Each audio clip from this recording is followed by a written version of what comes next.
ਅੱਜ ਸਾਡੇ ਨਾਲ ਜੋ ਸੁਪਰੀਮ ਕੋਰਟ ਦੇ ਵਕੀਲ ਪਹੁੰਚੇ ਨੇ, ਉਹਨਾਂ ਨੂੰ ਪੁੱਛਦੇ ਆ ਕਿ ਜਿਹੜਾ ਇਹ ਕਿਸਾਨੀ ਸੰਘਰਸ਼ ਚੱਲ ਰਿਹਾ ਉਹਨਾਂ ਬਾਰੇ ਉਸ ਬਾਰੇ ਉਹਨਾਂ ਦੀ ਕੀ ਰਾय है।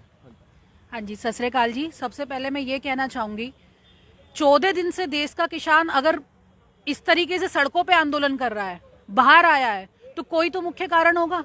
कोई तो ऐसा कारण होगा कि जो किसान अपने घर बार अपना आराम छोड़कर यहाँ सड़कों पर आ गए हैं। मेरा सिर्फ सरकार से इतना निवेदन है कि किसानों की बातों को सुना जाए, अमल में लाया जाए, और जिस तरीके से भारत की 70% आबादी कृषि के ऊपर निर्भर करती है, तो उस चीज को ध्यान में रखा जाए कि कृषि के बिना ये देश नहीं चलेगा। मैं 14 दिनों से किसानों के साथ हूँ, उनके संघर्ष में उनके साथ में लगी हुई हूँ पूरी तरह से, और अभी भी मैं पूरी तरह से समर्थन में हूँ। और कहीं पर भी मैं एडवोकेट होने के नाते ये बात कहना चाहती हूँ, कहीं पर भी मेरे किसान भाइयों को कहीं पे भी मेरी जरूरत पड़ती है तो मैं एज एन एडवोकेट खड़ी हूँ उनके साथ, एज एन सोशल एक्टिविस्ट मैं खड़ी हूँ उनके साथ में।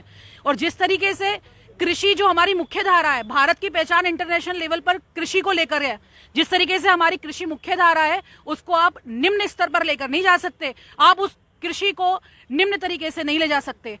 हमारी मेधा पाटकर जी भी सिंधु बॉर्डर पर संघर्ष कर रही हैं। किस तरीके से किसान लोग इस भरी सर्दी में संघर्ष कर रहे हैं उसको ध्यान में रखना होगा। और इस मेरी माननीय प्रधानमंत्री जी से हाथ जोड़ के विनती है कि आप किसानों की समस्याओं को नंबर 1 पर लेकर के, क्योंकि ये कृषि प्रधान देश है, बिना किसानों के कुछ होना नहीं है, आप अमल में लाए और इनके लिए जितना जल्द से जल्द हो सके किसानों की बातों को सुना जाए, अमल में लाया जाए। अगर वकील साहब जे ਜਿਹੜੀ ਸਰਕਾਰ ਹੈ ਉਹ ਇੱਕ ਕਾਨੂੰਨ ਨੂੰ ਤੋੜ ਕੇ ਕਿਸਾਨਾਂ ਦੇ ਉੱਪਰ ਕਿਸੇ ਤਰ੍ਹਾਂ ਦੇ ਕੋਈ ਪਰਚੇ ਪਾਉਂਦੇ ਡਰਾਉਣ ਵਾਸਤੇ ਜਾਂ ਉਹਨਾਂ ਪਰ ਪ੍ਰੈਸ਼ਰ ਦੇਣ ਵਾਸਤੇ, ਤਾਂ ਉਸ ਦੇ ਬਾਰੇ ਤੁਸੀਂ ਕੀ ਕਰਨਾ ਚਾਹੋਗੇ? देखिए जी, किसानों के लिए मैं पूरी तरह से साथ हूँ। अगर मेरा कोई भी किसान भाई किसी भी तरीके से कहीं पर भी है उलझा हुआ, मैं उसके साथ पूरी तरह से खड़ी हुई हूँ। जो भी लीगल एक्शन या लीगल रेमेडी दी जाएगी मैं as a legal aid provide करूंगी उनको, मैं पूरी तरह से समर्थन दूंगी। क्योंकि ये जो देश है ना, ये किसान की मुख्य धारा में है।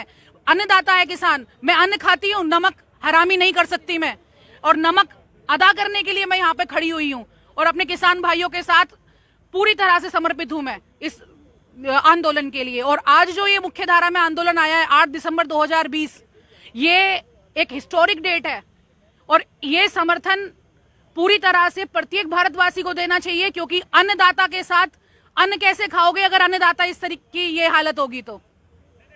ਸਾਡੇ ਨਾਲ ਇੱਕ ਵਕੀਲ ਸਾਹਿਬ ਹੋਰ ਜੁੜੇ ਨੇ, ਗੋਪਾਲ ਸਿੰਘ ਜੀ, ਉਹਨਾਂ ਨੂੰ ਪੁੱਛਦੇ ਆ ਕਿ ਉਹ ਕਿਸ ਤਰ੍ਹਾਂ ਦਾ ਸਹਿਯੋਗ ਕਿਸਾਨਾਂ ਨਾਲ ਸੰਘਰਸ਼ ਵਿੱਚ ਰੱਖਣਾ ਚਾਹੁੰਦੇ ਨੇ।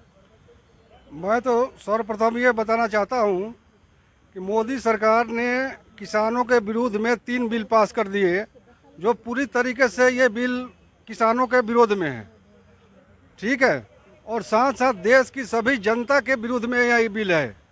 कहा कि जब